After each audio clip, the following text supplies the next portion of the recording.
श्रीमन्महागणाधिपतये नमः। श्री गुरुचरणकमलेभ्यो नमः।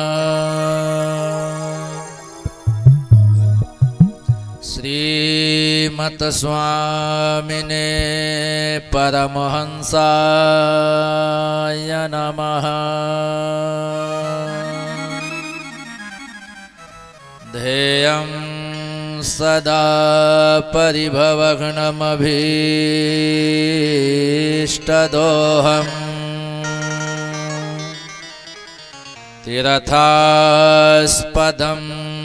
शिवविरिञ्चिनुतं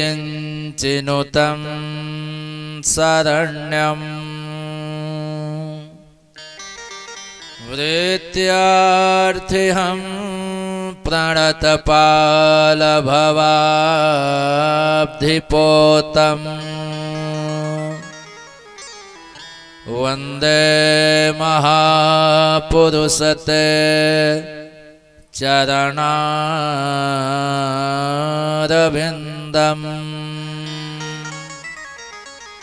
कान्तिः सिताम्रसतिनिन्दितशारदेन्दुर यत्रैकतो विलसितामसिताङ्गशोभाम् वृन्दावनेऽपि कृतया मुनगाङ्गसङ्गम् राधा मुकुन्दयुगलं तदहं नमामि।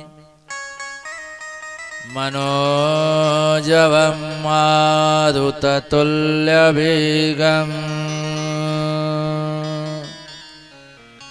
जितेन्द्रियं बुद्धिमतां वरिष्ठम् वातात्मजं वानरयूथमुख्यम्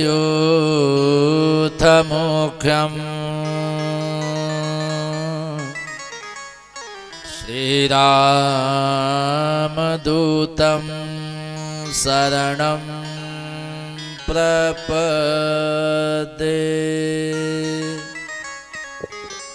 जय जय जय श्रीराधिका जय जय नंदकुमार जय गोपी जय गोपसभ मम उर करहु विहार।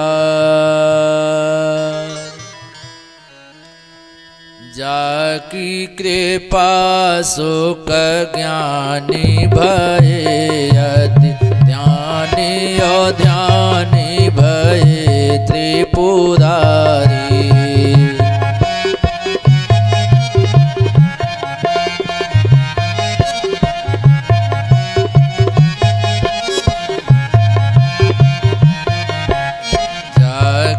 कृपा विधि वेद रचे भय व्यास पुराणन के अधिकारी।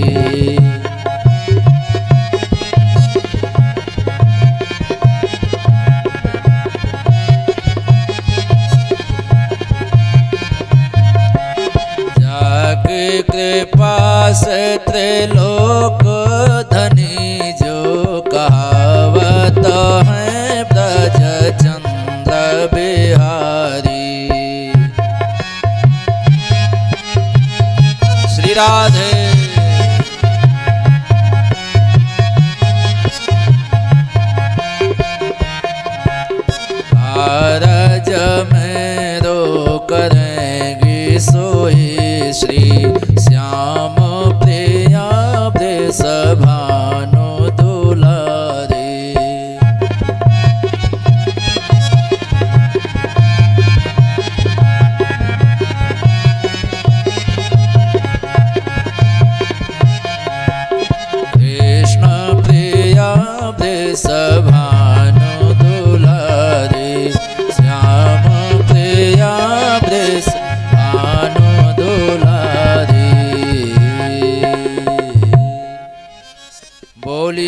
राधा माधव भगवान की जय हो।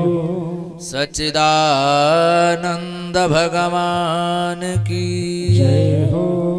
हनुमान जी महाराज की जय हो। श्री स्वामी परमहंस जी महाराज की जय हो। जय जय श्री राधे श्याम। परम मंगलमय आनंद कंद सच्चिदानंद जगत नियंता जगदाधार अकारण करुणा वरुणालय भक्त वांछात कल्पतरु तडिद्युति पीतांबरधारी भगवान बालकृष्ण रास रासे श्री विश्वानंद ने श्री राधे रानी की महती अनुकंपा से पतित पावनी भागवती कथा मंदाकिनी में अपने तन और मन को निमज्जित कराते हुए सुधी श्रोता महानुभाव श्रद्धामय देवियों यज्ञ के आचार्य वृंद श्याम वेदी आचार्य इस कथा के मुख्य यजमान के रूप में विराजमान माननीय श्री सूर्यवक्ष तिवारी जी, हमारे परम स्नेही भागवत कथा राम कथा के सरस प्रवक्ता आचार्य श्री अमरदेव तिवारी जी अपने परिवारीजनों के साथ बंधु बांधवों के साथ इष्ट मित्रों के साथ अद्भुत कथा का रसपान कर रहे हैं। आइए दो बार नाम संकीर्तन के साथ मन और वाणी को पवित्र किया जाए, पश्चात भगवत कथा में हम सभी प्रवेश करेंगे। जय जय राधा रमण गिरिधारी गिरिधारी श्याम बनवारी।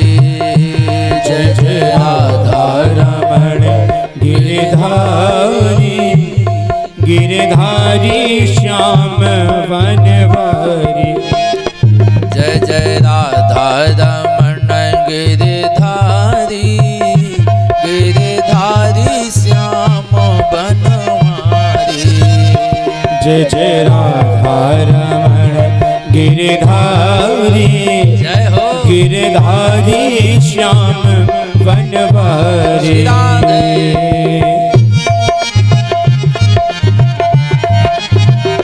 ताली की सेवा के साथ जय हो।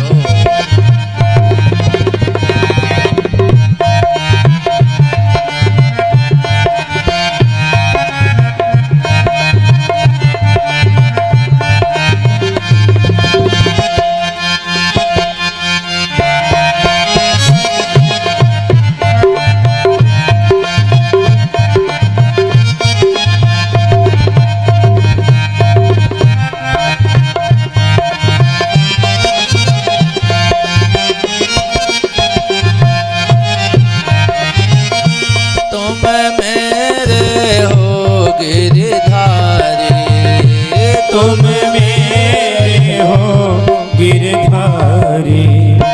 मैंने ले ली शरण तिहारी। मैंने ले ली शरण तिहारी। छोड़ दीनी है सब दुनियादारी गिरधारी श्याम बनवारी।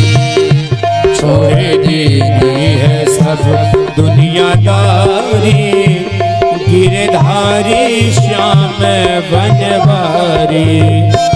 मेरो राधा रमण गिरधारी गिरधारी श्याम बनवारी। मेरो राधा रमण गिरधारी गिरधारी श्याम बनवारी।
गिरधारी श्याम बनवारी जय जय राधा रमण गिरधारी गिरधारी श्याम बनवारी जय जय राधा रमण गिरधारी गिरधारी श्याम बनवारी गिरधारी श्याम बनवारी गिरधारी श्याम बनवारी गिरधारी श्याम बनवारी। बोल राधा माधव भगवान की जय। श्रीमद् भागवत महापुराण के माध्यम से श्री व्यास जी महाराज हम दुनिया वालों को बड़ा ही पावन उपदेश देते हुए कहते हैं, सकृन् मनः कृष्ण पदारविन्दयो निवेशितं तद्गुणरागैरिह न ते यमं पाशभृतश्च तद्भटान् स्वप्ने पश्यन्ति चेन्न निष्कृता। जिनका मन भगवान श्याम सुंदर के पादारविंद में चरण कमलों में हमेशा लगा रहता है, निवेशितम तद गुणरागैरिह, जो अपनी वाणी से हमेशा भगवान के नाम का गुणानुवाद करते रहते हैं। व्यास जी कहते हैं, नते यमं पाशभृतश्च तद्भटान् स्वप्ने पश्यन्ति चीर्ण निष्कृताः। ऐसे लोग स्वप्न में भी यम के बंधन से भयभीत नहीं होते। अगर हमारा आपका मन कहीं विशेष रूप से लग रहा है तो हम यह प्रयास करें कि भगवान का वह चरण कमल हो, भगवान का वह पादारविंद हो। वाणी से अगर हम हमेशा भगवान के नाम का गुणानुवाद करते रहेंगे तो स्वप्न में भी हम यम के बंधन से भयभीत नहीं होती। ये बड़ी भगवत कृपा है। कल कथा सत्र के विश्राम में हम सभी ने भगवान श्री कृष्ण का रुक्मिणी मैया के साथ विवाह की अद्भुत कथा हमने श्रवण की। वास्तव में सज्जनों, भगवान श्री कृष्ण का रुक्मिणी मैया के साथ ये जो विवाह की कथा है, ये जीवात्मा को परमात्मा से जोड़ने वाली कथा है। जैसे रुक्मिणी है जीवात्मा, भगवान श्री कृष्ण है परमात्मा। जीवात्मा को परमात्मा की प्राप्ति करना है, लेकिन जीवात्मा परमात्मा को प्राप्त कर पाने में असमर्थ हो जाती है। समर्थ कब होती है जीवात्मा? जब जीवात्मा के जीवन में कोई महात्मा आ जाता है तो जीवात्मा को परमात्मा से मिलाने में सहायक होते हैं वो महात्मा। और एक बात और है, जीवात्मा इस दुनिया में जब तक बाल्यावस्था में होती है तब तक वह परमात्मा को भूल ही रहती है। जीवात्मा को बहुत दिनों के बाद परमात्मा की याद आती है, तो फिर जब याद आती है तो फिर परमात्मा को प्राप्त करना चाहती है, लेकिन चाह करके भी प्राप्त नहीं कर पाती। तब उसके जीवन में जब कोई महात्मा मिलता है तब वह परमात्मा से मिला देता है। जैसे रुक्मिणी के जीवन में सुदेव नाम के महात्मा मिले और परमात्मा श्री कृष्ण से मिला दिए। बाबूजी, एक बात तो ये है। दूसरी बात, हम संसार के जो जीव हैं हम भी तो जीवात्मा ही हैं। अच्छा, हम भी तो चाहते हैं कि कृष्ण रूपी परमात्मा हमें मिल जाए, लेकिन चाह करके भी हम प्राप्त नहीं कर पाते। प्राप्त वही लोग कर पाते हैं जो अपने जीवन में गुरु रूपी महात्मा को बना लिए हैं। जब हमारे आपके जीवन में गुरु रूपी महात्मा प्राप्त हो जाता है तो कृष्ण रूपी परमात्मा से वह हमको मिला देता है। इसीलिए संसार का यह क्रम बना है कि इस दुनिया में जन्म लेने के बाद जब अपना जीवन जियोगे तो तुमको गुरु भी बनाना होगा। कभी कभी संसार में कुछ ऐसे व्यक्ति भी हैं जिनसे कहो कि आपने क्या गुरु दीक्षा ले ली तो कहते हैं ये सब क्या चीज है, कान फुकाने से कुछ नहीं होता। कुछ लोग ऐसे भी कहते हैं, सावधानी से समझिएगा। वास्तव में सज्जनों, उनकी ये मिथ्या सोच है। अरे इस दुनिया में आने के बाद तो परमात्मा को भी गुरु का सहारा लेना पड़ा है। भगवान श्री कृष्ण आए, राम आए अवतार लेकर के, वह भी तो अपने जीवन में गुरु को स्वीकार किए हैं। संसार का यह नियम है, इस संसार में जिन्होंने अपने जीवन में गुरु को मान्यता नहीं दी है वो परमात्मा की प्राप्ति करने में समर्थ नहीं हो सका है। इसलिए गुरुम बिना ज्ञानम न भवति, बिना गुरु के ज्ञान नहीं होता। एक सज्जन एक दिन मुझसे प्रश्न किए, मैं एक जगह कथा करने गया था, बोले गुरुजी आप गुरु मंत्र देते हैं? मैंने कहा हाँ देता तो हूँ। तो बोले लेकिन गुरुजी लोग कहते हैं कि परंपरा बनी है, हमारे खानदान की पद्धति में जो गुरु हो उन्हीं से गुरु मंत्र लेना चाहिए। मैंने कहा ये भी बात सत्य है, परंपरा है आपके कुल खानदान के जो गुरुजी हैं और उन्हीं के कुल में अगर गुरु मंत्र कोई गुरुजी दे रहे हैं तो उनसे गुरु मंत्र लीजिए, तो परंपरा है, अच्छी बात है। तो उन्होंने एक बात कही, उन्होंने कहा लेकिन गुरुजी हमारे गुरुजी के खानदान में अब कोई गुरु मंत्र लेने वाला है नहीं, देने वाला कोई गुरु मंत्र है नहीं, तो हमारी तो 2-3 पीढ़ी ऐसी बीत गई बिना मंत्र लिए दुनिया छोड़ करके चली गई, केवल इस सोच में कि जब गुरुजी के खानदान में कोई है नहीं तो हम मंत्र किससे लें। और सोचते सोचते ही 2-3 पीढ़ी बीत गई। तो उन्होंने कहा गुरुजी हम लोगों की इच्छा है कि आप ही हमको गुरु मंत्र दे दीजिए। मैंने कहा ठीक है, गुरु मंत्र की व्यवस्था हो जाएगी, लेकिन उसके पहले परंपरागत जो गुरु हैं इसकी वास्तविकता की जांच कर लो। तब फिर उन्होंने मुझे गुरु के रूप में स्वीकार किया, गुरु दीक्षा लिया। मेरे कहने का तात्पर्य सिर्फ इतना है सज्जनों कि वास्तव में जब तक संसार का जीव अपने जीवन में गुरु की स्थापना नहीं करता तब तक वो परमात्मा की प्राप्ति करने में समर्थ नहीं होता। कल की कथा में हम सब ने आनंद लिया। शुकाचार्य जी महाराज वर्णन करते हैं कि कालांतर में रुक्मिणी मैया को प्रद्युम्न नाम का एक पुत्र हुआ। सएव जातो वैदर्भ्याम कृष्ण वीर्य समुद्भवः प्रद्युम्न इति विख्यातः सर्वतो नवमः पितुः। प्रद्युम्न नाम का एक बेटा हुआ रुक्मिणी मैया को, लेकिन आज दुख की बात यह है बेटा 10 दिन का भी नहीं हुआ था। 10 दिन के भीतर ही एक संबरासुर नाम के दैत्य ने प्रद्युम्न जी का हरण कर लिया और आकाश मार्ग से लेके जा रहा था, क्योंकि उसे सूचना मिली थी, उसे पता हो गया था कि कृष्ण के पुत्र से ही मेरी मृत्यु होनी है। तो इसी इंतजार में था कि कृष्ण का पुत्र ज्यों होगा तुरंत मैं उसे मार डालूंगा। आकाश मार्ग से लेके उड़ा जा रहा था, उसके मन में विचार आया कि कहीं और मारने से अच्छा तो ये है कि इसी समुद्र में फेंक दूं, डूब मरेगा। और किया भी उसने वही, प्रद्युम्न जी को उसी समुद्र में फेंक दिया और ये मान करके चला गया कि मेरा शत्रु मारा गया। लेकिन जो स्वयं महाकाल का पुत्र है, महाकाल से कम नहीं है, उसे कौन मार सकता है।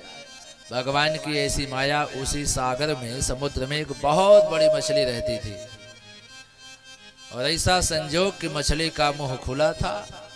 जब बालक नीचे गिरा तो सीधे मछली के पेट में सुरक्षित हो गया और स्थितियों का क्रम बदला। आज के ही दिन संबरासुर के राज्य में निवास करने वाले मछुआरों ने जाल फैलाई तो बहुत सारी मछलियों को पकड़ा। मछलियां पकड़ी गई, वह बड़ी मछली भी पकड़ी गई। मछुआरे सब मछलियों को लेकर के जब आए तो जो छोटी छोटी मछलियां थीं वो तो अपने पास रख लिए, लेकिन जो बड़ी मछली थी अन्य मछुआरों ने सब सोचा कि एक काम करते हैं, जो छोटी छोटी मछलियां हैं इसे हम अपने पास रख लेते हैं और ये जो बड़ी मछली है हम इसे महाराज को भेंट कर देते हैं। प्रायः जो स्वामी भक्त सेवक होते हैं वह अपनी प्रिय वस्तु अपने स्वामी को भेंट करते हैं। यही सोच करके वह सारी मछुआरी बड़ी मछली को लेकर के गए, महाराज संबरासुर को भेंट कर दिया।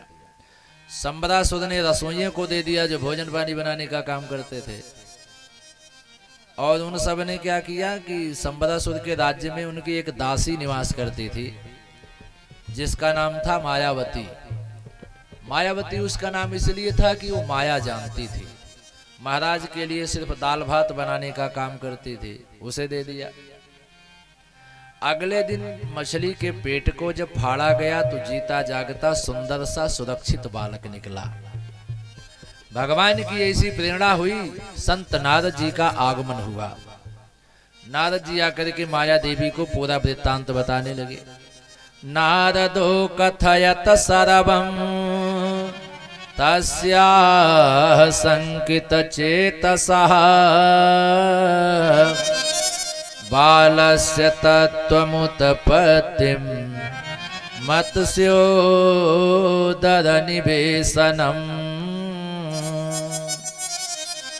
उस बालक के जन्म से लेकर मछली के पेट में जाने से और यहाँ तक पहुँचने तक की सारी कथा देवर्षि नारद जी उस माया देवी को बता दी है।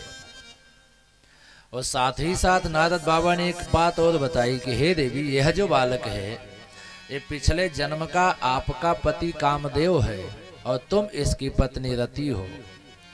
ये उस समय की बात है जिस समय देवी सती का देहावसान दक्ष की यज्ञशाला में हो गया। भोले बाबा को बड़ा रोष है क्योंकि पत्नी का परित्याग हो, पत्नी दुनिया छोड़ चुकी है। भोले बाबा जहाँ तहाँ सुने, जहाँ तहाँ जाकर के राम जी की कथा सुनते अपना समय ऐसे व्यतीत कर रहे हैं। उसी समय तारकासुर नाम का एक दैत्य हुआ। ब्रह्मा जी को प्रसन्न करके उस तारकासुर ने ब्रह्मा जी से यह वरदान प्राप्त कर लिया कि मेरी मृत्यु अगर हो तो शिव के पुत्र से हो। और शिव जी ने दोबारा विवाह ना करने का निर्णय ले लिया है और इस निर्णय के साथ समाधि में भी लीन हो गए हैं। अब तो ब्रह्मा जी ने तारकासुर को वर दे दिया। अब तो वह स्वतंत्र हो गया। वह जान गया कि शिव का विवाह होगा नहीं तो पुत्र होगा नहीं तो मैं मरूंगा नहीं। अब तो चराचर जगत में वह उत्पात मचाने लगा। सारे देवता त्राही त्राही करने लगे। भागते भागते सभी श्री नारायण की शरणागति लेते हैं। नारायण ने कहा, देवताओं समस्या तो बहुत बड़ी आ चुकी है, किया क्या जाए। देवताओं ने कहा, सरकार आप ही कोई उपाय बताओ। श्री नारायण ने कहा, देखो देवताओं, सबसे पहला कठिन काम यह है कि भोले बाबा को उनकी समाधि से जगाना, और दूसरा कठिन कार्य यह है कि विवाह करने के लिए उनसे निवेदन करना। किसी की पत्नी की मृत्यु हुई हो, ज्यादा समय न बीता हो, बहुत कम ही समय बीता हो, और ऐसे पुरुष से आकर के कोई कहे कि आप दूसरा विवाह कर लो तो उसे क्रोध आता है। ऐसी स्थिति हो गई है। देवताओं ने कहा, प्रभु आप चाहोगे तो सारा उपाय संभव हो जाएगा। फिर भगवान ने कहा, अच्छा देवताओं एक काम करो, भोले बाबा को समाधि से जगाने की जिम्मेदारी तुम देवता ले लो, विवाह कराने की जिम्मेदारी मैं ले लेता हूं। बात पक्की हो गई। देवताओं के बीच में जो कामदेव नाम के देवता हैं उनको प्रेरित किया गया कि आप जाओ अपने काम प्रभाव से आप भोले बाबा को समाधि से भंग करो, समाधि से जगाओ। काम आया और अपने प्रभाव को दिखाने लगा। काम आम की ओट में छिप करके भोले बाबा पर विषम बाण का प्रहार किया।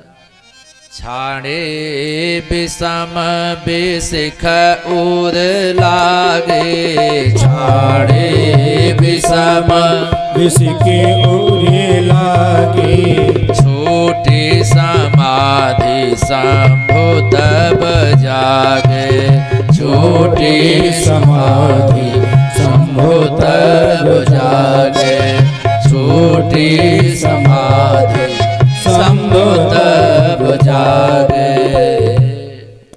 विषम बाण का प्रहार किया। वो बाण जाकर के भोले बाबा के वक्षस्थल पर लगा। भोले बाबा की समाधि टूट गई। छूट समाधि शंभु तब जागे। अब तो भयउ क्षोभ मन ईश विशेषी, नयन उघारी सकल दिश देखी। भोले बाबा के हृदय में क्रोध आया। अपने नजर को चारों ओर घुमा घुमा करके देखते हैं, मुझको मेरी समाधि से जगाने का दुस्साहस करने वाला कौन हो सकता है। चारों ओर नजर घुमा करके भोले बाबा जब देखते हैं तो सौरभ पल्लव मदन बिलोका काम आम की ओट में खड़ा था। भोले बाबा का क्रोध और बढ़ा। सौरभ पल्लव मदन बिलोका, तब तो भयउ कोप कंपेउ त्रैलोका। तीनों लोकों में हाहाकार मच गया। अब तो भोले बाबा का क्रोध इतना बढ़ा, तब शिवती सरनयन उघारा, चितवत काम भयो जरि छारा। भोले बाबा ने तीसरे नेत्र को खोल दिया, अग्नि की ज्वाला निकली, काम तुरंत जल करके समाप्त हो गया। बोल शंकर भगवान की जय। काम जल करके समाप्त हो गया। अच्छा, काम के समाप्त होते ही समुझ काम सुख सोच ही भोगी, अभय कंटक साधक जोगी। दुनिया में जो भोगी विलासी जीव हैं वे तो बड़े सोच में पड़ गए। अरे भोले बाबा ये क्या किया, आपने तो काम को समाप्त करके ही हमको तो काम रहित कर दिया। और जो योगी ध्यानी महात्मा थे वह तो भोले बाबा की जय जयकार करने लगे। जय हो प्रभु, आपने तो काम को मार करके हमारे साधना के ध्यान के पथ को और प्रशस्त कर दिया। काम की पत्नी रति रोती हुई आई भोले बाबा के पास। प्रभु आपने मेरे पति को मार दिया, मैं कहाँ जाऊं, मैं भी सती हो जाऊं। भोले बाबा ने कहा ना देवी, सती नहीं होना है। जब यदुवंश कृष्ण अवतारा, होई ही हरनि महा महिभारा, कृष्ण तनय होई ही पति तोरा, बचन अन्यथा हो ही न मोरा। यदुवंश में जब भगवान श्री कृष्ण का अवतार होगा तो उनके जो पुत्र होंगे वही तुम्हारे पति होंगे। तब तक ये छाया के रूप में तुम्हारे पास भी विराजमान रहेंगे। सब शरीर तो तुम्हें तभी प्राप्त होंगे। ये सारी बात देवर्षि नारद जी बता करके चले गए। सुखदेव स्वामी वर्णन करते हैं कि जब तक प्रद्युम्न जी बाल्यावस्था में है तब तक माँ बन करके बच्चे की देखभाल करती रही, सेवा शुश्रूषा करती रही, बचपन से मायावी विद्याओं को पढ़ाती रही। जब प्रद्युम्न जी बड़े हो गए, वयस्क हो गए, अच्छा भगवान के पुत्र होने के नाते इनको वयस्क होने में ज्यादा समय लगा नहीं, बहुत जल्दी ही वयस्क हो गए। तब इसने अपने भाव विचार को बदल दिया। सातम पतिम पदम दलायते क्षणम प्रलम्ब बाहुं नदलोक सुंदरम, सब्रेडहासोतभित ब्रुवेक्षते, प्रीत्योपतस्थे रतिरंग सौरतै।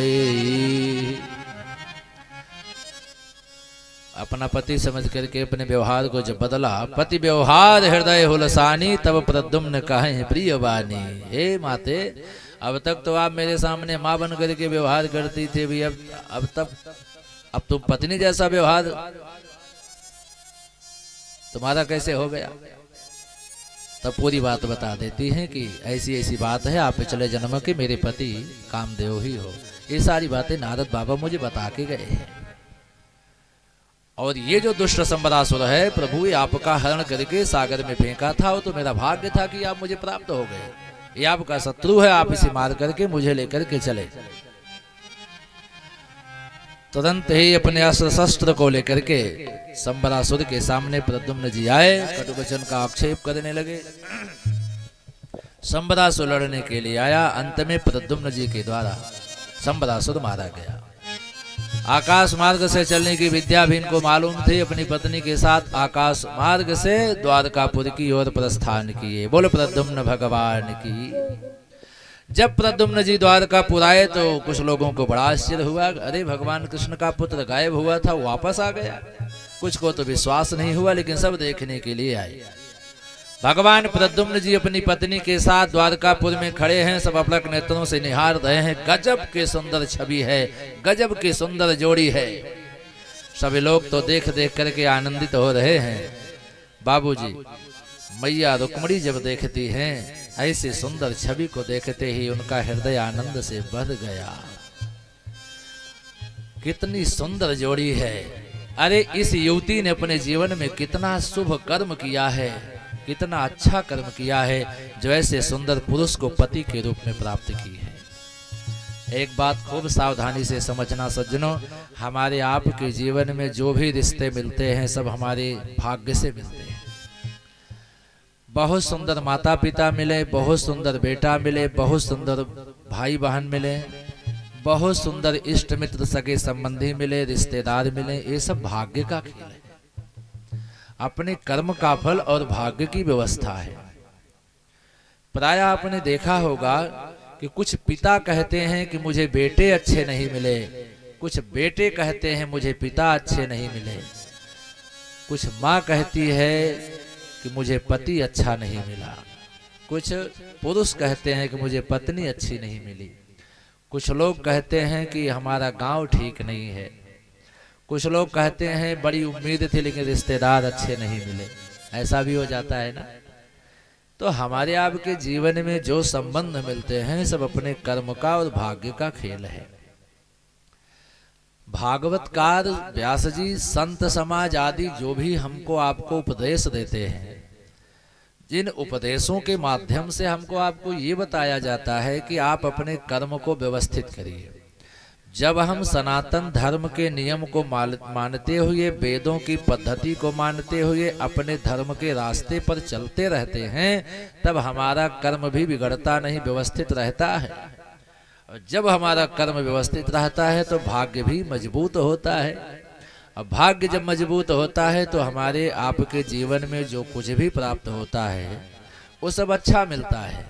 नहीं तो आपके एक उदाहरण बताऊं, इसी दुनिया में आप लोग देखते होंगे, बाबूजी जैसे आपकी इतनी उम्र हो गई, आपके सामने इसी संसार में कितने लोग जन्म लिए और कितने लोग दुनिया छोड़ करके चले गए। कितने लोग ऐसे होंगे जो बहुत कम समय में बहुत धनवान हो गए, बहुत बड़े आदमी हो गए, और कितने लोग जीवन भर कमाते रहे, कुछ नहीं कर पाए। ऐसा भी आप सबने भी देखा होगा। जिंदगी भर कमाते रहे, कुछ नहीं कर पाए। कुछ ऐसे लोग भी हुए जो बहुत कम समय में धनवान, बलवान, संपत्तिवान हो गए। यही है प्रारब्ध, इसी का नाम है प्रारब्ध। पिछले जन्म के किए गए अच्छे कर्म वर्तमान जन्म में प्रारब्ध के रूप में उदय होते हैं और हमारा आपका साथ देते हैं। कुछ लोग कहते हैं अरे पिछला जन्म बीत गया, उससे क्या मतलब है। ये उनकी भूल है। वर्तमान जन्म में किया गया हमारा कर्म ही आने वाले कल का भविष्य है। आज अगर हमारा कर्म अच्छा है तो कल हमारा भविष्य भी अच्छा होगा। कभी कभी लोग अत्याचार, अनाचार, दुर्विचार, पापाचार अपनाते हैं। वो ये भूल जाते हैं कि इसका परिणाम कल बहुत बुरा होगा। कल का हमारा भविष्य खराब ना हो, इसलिए आज ही हम अपने कर्म पर ध्यान देते रहें। अच्छा, इतना तो लगभग हर व्यक्ति को पता है कि मैं कब क्या करता हूँ। मैं अच्छा करता हूँ तब भी मैं जानता हूँ कि हाँ मैं अच्छा कर रहा हूँ। मैं बुरा करता हूँ तब भी मुझे पता होता है कि हाँ यह कार्य नहीं करना चाहिए, लेकिन मैं कर रहा हूँ। अपने से बढ़िया सर्टिफिकेट देने वाला कोई है नहीं। दूसरे कौन लोग सर्टिफिकेट देंगे कि आप कब क्या करते हो। आपका मन जो आपका सर्टिफिकेट तैयार करता है, उससे अच्छा कोई प्रमाणित नहीं कर सकता। क्योंकि आप कब क्या करते हो ये आपसे बढ़िया कोई नहीं जान सकता। इसलिए आज का कर्म ही कल का हमारा भविष्य है। ये शास्त्र की आज्ञा है। इसी को मानते हुए हम अपने जीवन में रहे। सुखदेव स्वामी वर्णन करते हैं, रुक्मिणी मैया देख रही हैं इस युवती ने अपने जीवन में कितने अच्छे कर्म किए जो आज इतने सुंदर पुरुष को पति के रूप में प्राप्त की है। और जब प्रद्युम्न जी की ओर देखती हैं रुक्मिणी मैया, उनके मन में तो वात्सल्य प्रेम उमड़ जाता है। ओह कितना सुंदर बेटा है। धन्य होगी वो माँ जो ऐसे बेटे को जन्म दे करके गोद में बैठा करके दूध पिलाई होगी। इतना सुंदर बेटा है यार। मुझे भी भगवान ऐसी बेटा एक दिन दिए थे, लेकिन वो तो न जाने कहाँ गायब हो गया। मेरा बेटा अगर दुनिया में कहीं जीवित होगा तो आज तो इसी स्वरूप का हुआ होगा, लेकिन पहचान नहीं रही है कि मेरा ही बेटा है। बहुत चिंतित हैं। हृदय में माँ की ममता उमड़ी है, वात्सल्य प्रेम उमड़ रहा है। अपने बच्चों को देख करके माँ के हृदय में जो वात्सल्य प्रेम उमड़ता है, ये माँ से बढ़िया कोई अनुभव नहीं कर सकता। वात्सल्य भाव पिता के मन में भी पुत्र के प्रति उमड़ता है, लेकिन माँ के जैसा भाव पिता के अंतःकरण में भी नहीं आता। इसलिए सज्जनों,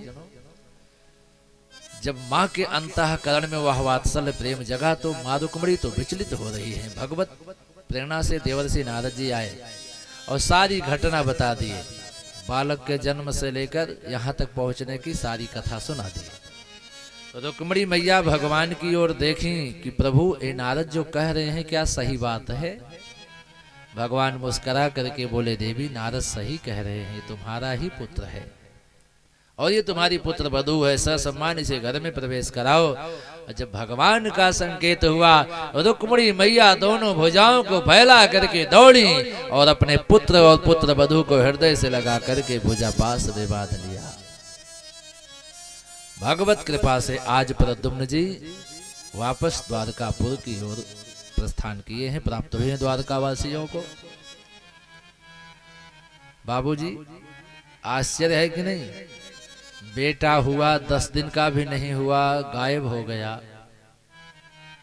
किसी के साथ ऐसा ना हो, किसी का बेटा गायब हो जाए, लेकिन गायब हुआ बेटा लौटा तो बहू के साथ लौटा। ये कितनी बड़ी खुशी है। यानी लौटा तो बोनस लेके लौटा, खाली हाथ नहीं लौटा। बोल सच्चिदानंद भगवान की। सुखदेव स्वामी वर्णन करते हैं राजा परीक्षित, भगवान के अन्य अन्य विवाहों की भी चर्चा है। भगवान के तो 16,108 विवाह हुए थे। आसीत् सत्राजितः सूर्यो भक्तस्य परमः सखा, प्रीतस्तस्मै मणिं प्रादात् सूर्यस्तुष्टः स्यमन्तकम्। एक सत्राजित नाम के यदु थे। सूर्य भगवान की उपासना से उनको एक स्यमंतक मणि प्राप्त थी। देखिए जितने सज्जन बैठे हैं ध्यान से सुने, स्यमंतक मणि की कथा को आप खूब ध्यान से सुने, क्योंकि स्यमंतक मणि की कथा को सुनने से भाद्रपद महीने के चतुर्थी के चांद को देखने का अगर कलंक लगा रहता है तो कलंक समाप्त हो जाता है। इसलिए इस कथा को ध्यान से सुने। वह मणि रोज 8 भार सोना प्रदान करती थी। इतना प्रभाव था उस मणि में। 8 भार, 1 तोला का 10 तोले का 1 भार होता है। बोल सच्चिदानंद भगवान की। 8 भार सोना देती थी वो। एक दिन सत्राजित उस मणि को गले में धारण करके उग्रसेन के दरबार में पधारे थे। उनका दरबार लगा हुआ था और मणि में इतना प्रकाश था कि ऐसा लगता था कि हजारों सूर्य मिलकर के एक साथ चल रहे हों। मणि को धारण करके जब सत्राजित अभी पहुंचे नहीं, लेकिन प्रकाश पहले ही पहुंच गया और जितने सभासद बैठे हुए थे सबने महाराज उग्रसेन से कहा, हे महाराज लगता है आपसे मिलने भगवान सूर्य नारायण आ रहे हो। कन्हैया भी बैठे थे। कन्हैया ने कहा, ना ना ना ना, सूर्य नारायण नहीं, ये तो सत्राजित हैं, उनके गले की ये स्यमंतक मणि चमक रही है। तब तक पहुंच गए बैठे रहे, बहुत देर तक बातचीत हुई। अचानक कन्हैया ने एक बात कही, भैया सत्राजित, आपके गले की ये जो मणि है बहुत अच्छी लग रही है। हमारी तो इच्छा है ऐसी मणियां राजा महाराजा के पास होनी चाहिए। अगर आपको बुरा न लगे तो इस मणि को महाराज उग्रसेन को दे दीजिए। और ये बात सत्राजित को अच्छी नहीं लगी। मणि मेरी मांग ये रहे हैं। चुपचाप उठे और अपने महल में चले गए। जब बिना कुछ बोले चले गए तो भगवान को बड़ा पश्चाताप होने लगा। मैंने तो अनायास ही इनसे कहा, अरे इस मणि को तो मैं अपने लिए मांगा होता तो शायद इनको बुरा लगता। मैं तो महाराज के लिए याचना किया था, नहीं दिए, नाराज हो गए। बोल सच्चिदानंद भगवान की।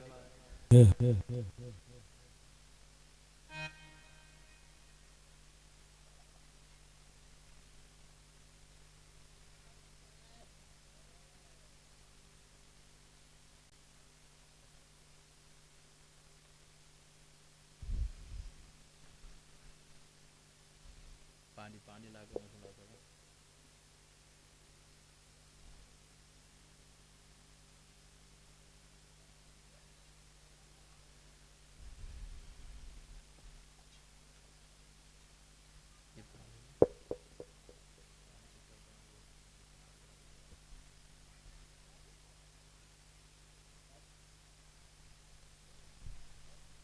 पानी पानी पानी मुंह धोआ